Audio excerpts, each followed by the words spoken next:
Assalomu alaykum. Sizlarga bugun Germaniyadagi oyoq ishlarini avtomobilga yoqilib quyish shoxobchasi haqida ozgina ma'lumot beraman.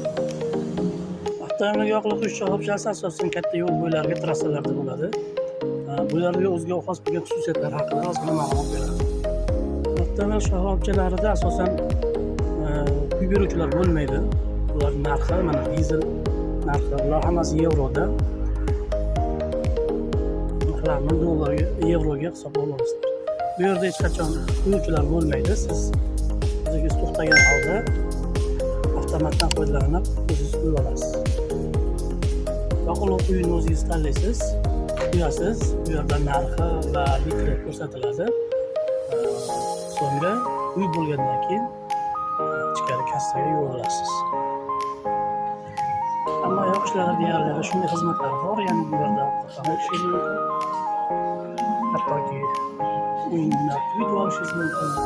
Zapchastlar bor, shirinlik bor, hojatxonalarda bo'ladi. Sizga kelasiz va